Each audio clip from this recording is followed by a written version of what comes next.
Okay, so this week's Raw review. I normally don't do these on my cell phone. I've done a couple of them, but I have to do this week's on my cell phone and probably SmackDown this week on my cell phone too. I'm having a little bit of trouble with the power in the room that I normally do these podcasts in, and you know, that should be taken care of this week. So this week's Raw opens with Stephanie McMahon in the ring, and Becky Lynch comes out. And Stephanie wants Becky Lynch to go to the doctor because Becky is still visibly nursing one of her knees. And so Becky says that she doesn't want to do that. She's not going to do it. She's not going to go to the doctor, right?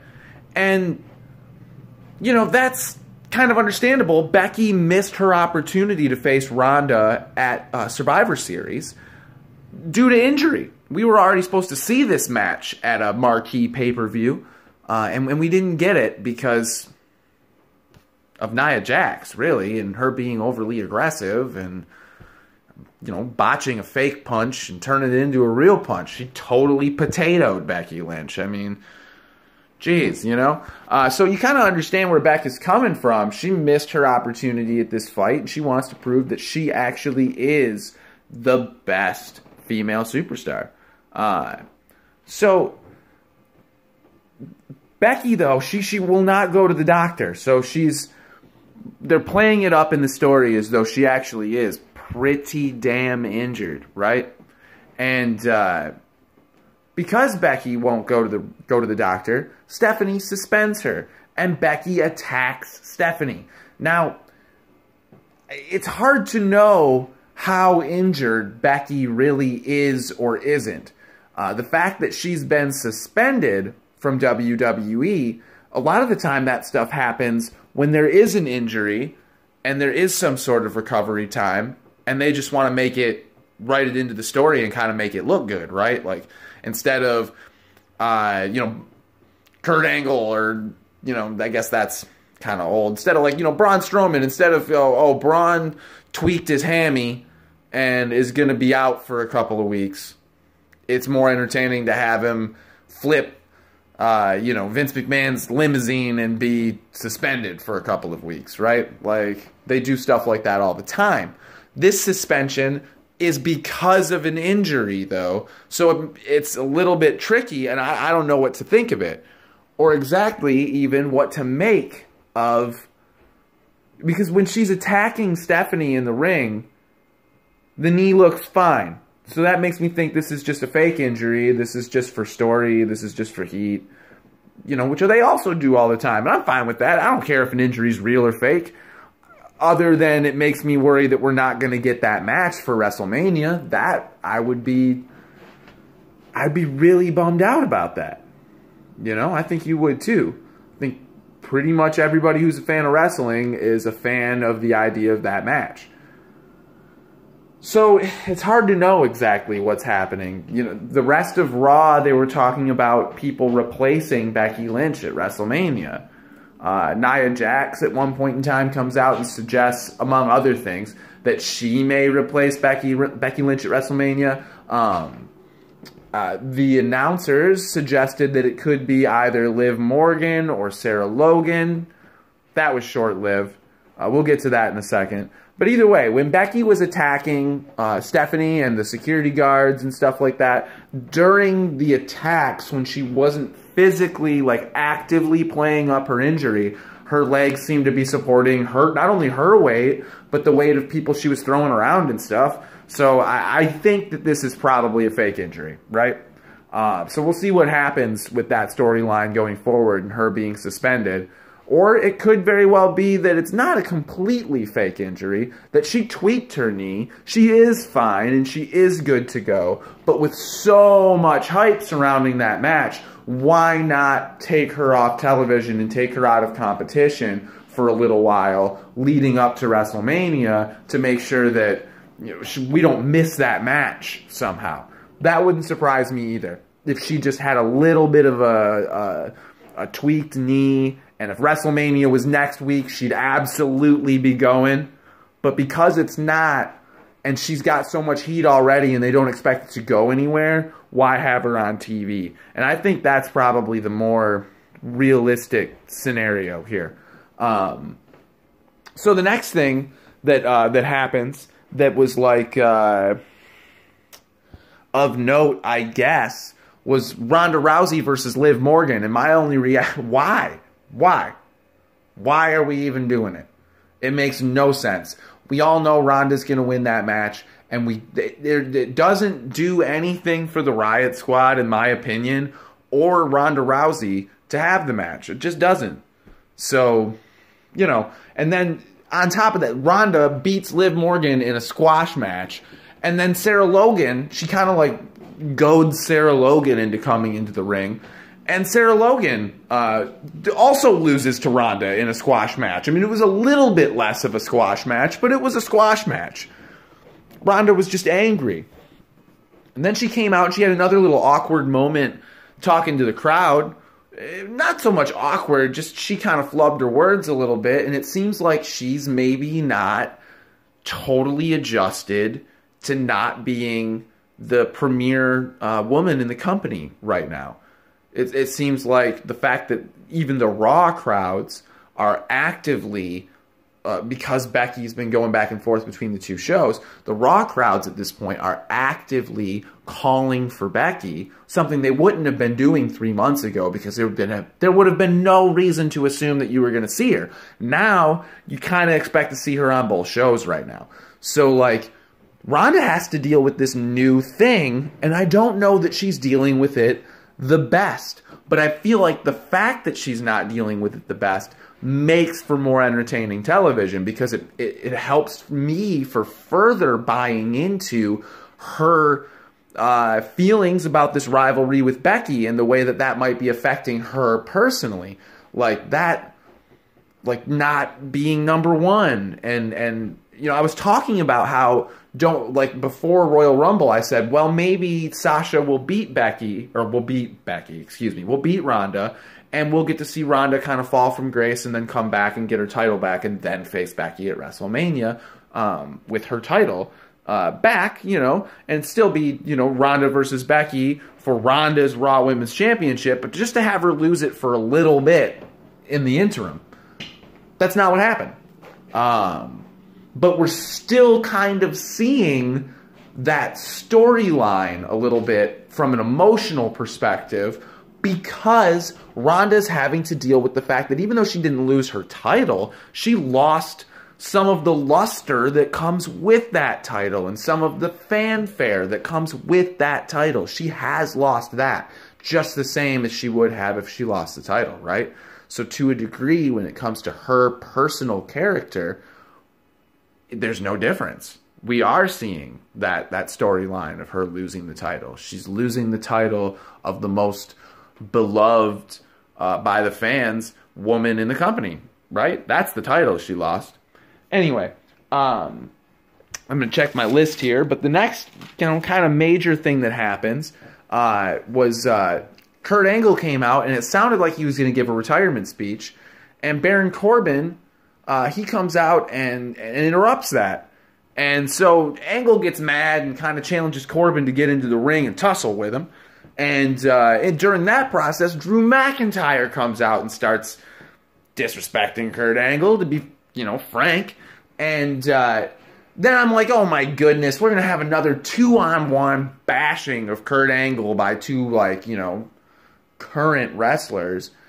Braun Strowman comes out to save the day and gives me the feeling that maybe we're going to see a program going forward for a little bit with Braun and Kurt together versus Baron and Drew. And that's exactly what we got for the main event tonight at Raw. It was a tag match that I'll get to in a little bit, but between, you know, Baron and Drew and Kurt and Braun. So the next thing, Bayley and Sasha come out and they have a match with Alicia Fox and Nikki Cross, which was a pairing that, for all I know, may have been new this week and may have just been something that I don't remember or missed in the past couple of weeks. I think this is a relatively new pairing, though. A weird one, right? Like, they don't seem to make a whole lot of sense together, but they did have some good in-ring chemistry. This might have been all in all, the best match of the night. They attacked, I say they, Nikki and Alicia attacked Sasha and Bayley before the match, and Sasha seemed to take the worst of it, or was playing up that she took the worst of it anyway. And Bayley came in and did the normal Bayley thing and saved the day. That seems to be like part of her character between those two, is Sasha might be a little bit of a drama queen, even if she is the more entertaining and probably better overall wrestler.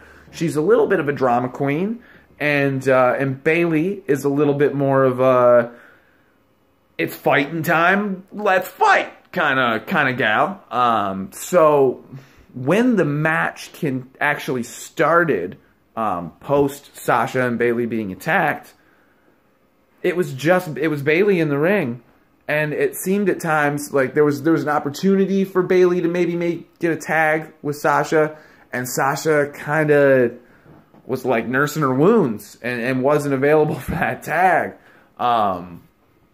And Nikki and Alicia were really giving it to Bayley really good. And Bayley eventually turns around and she wins this match. She finds a way to win this match. She gets a little bit of an assist from Sasha outside of the ring, but the only in-ring competitor for Sasha and Bayley was Bayley. And Bayley was the hero of the day, really. I don't say that too often, especially in a match that I think was overall, everything considered, the pre-match attack, the drama with with Sasha not being 100% for the match, and Bayley having to do the whole thing herself. All of it together with the in-ring work probably made for the match of the night. Like I said, I don't say that about a Bayley-Sasha match very often. That said, we did know that they were going to be winning this match more than likely. I don't think anybody expects that there's going to be a women's tag team elimination chamber match with 6, teams involved, and that Sasha and Bayley aren't going to be one of them. Nobody expects that. We all knew that this match was going to be won by Sasha and Bayley. Good on WWE, though, and their writing staff for giving us just a little bit of drama and a little bit of doubt. So the next thing that happens that's like, kind of note, Finn declares that he's going after the Intercontinental Championship. I said that last week after his scuffle with Bobby Lashley that we would most likely be seeing Finn going after that title. I saw a weird rumor on the internet, but I think it's a fake Twitter account, suggesting that Balor might be going to 205 Live after WrestleMania. I really hope that's not the case, and it doesn't seem like we're actually getting any real signs of that on TV. He was just in a championship match at Royal Rumble. He's got a program with a current champion going on right now with Bobby Lashley. So I don't think there's really any super big signs that that'll be happening. That said, we were supposed to get a match, apparently, between Finn Balor and Bobby Lashley for the Intercontinental Championship, like on Raw.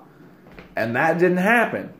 What we got instead was a match between Lio Rush and Finn Balor that Bobby Lashley interfered with, I guess, sort of, before the match even started. You call it interference still. I mean, it is. The match was supposed to be between Finn and Lio. Bobby Lashley attacks Finn. He has interfered with the match. He again tries to interfere with the match about halfway through the match and gets sent back to the locker room by the referee. And Finn Balor eventually prevails. This is an okay match, but I don't think it really delivered on what I would expect between these two guys. I mean, if you ever have watched a Lio Rush match on either NXT or 205 Live, you know what I'm talking about. The dude can just flat out deliver in the ring. And this wasn't that. And so can Finn Balor. He can flat out wrestle. This wasn't that. It's a bummer. It's a real bummer.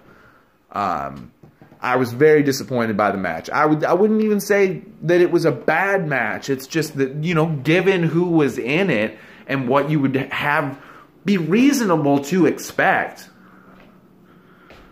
this didn't deliver. I was disappointed. Hopefully it gets better going forward. I don't think we'll see too many matches with Leo Rush and Finn Balor, but if they're going to like extend this all the way to WrestleMania, where ultimately we don't see Finn actually challenge for the IC title until WrestleMania, then we could see a couple more of these matches and maybe they'll be better.